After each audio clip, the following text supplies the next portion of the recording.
Good morning mga boss. Ayan, time check natin 7:07 ng umaga Lunes. Ayan, kakasort ko lang, i-share ko lang sa inyo mga orders natin sa Shopee over the weekend. So, Saturday and Sunday orders to. Meron tayong 6 orders. Ayan. Ito yung una, yung Beyblade set. Ito pinost ko to, wala pang 24 hours nakuha agad. Nice.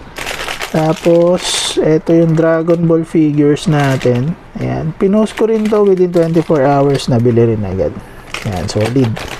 Tapos, Chopper minifigure. Ayan. Ito marami tayong variants nito sa Shopee. Pero, halos paubos na rin. Ayan. Nakuha siya. Tapos, ito yung Kamen Rider. Ayan. Tapos, ito sa Sentai yata ito. Ayan. Meron pa tayong 2 piraso nito. Ayan. Tapos yung chibi na anime figure. Ayan. So, ipapak ko lang yung mga yan. Tapos for pick up na rin yan today.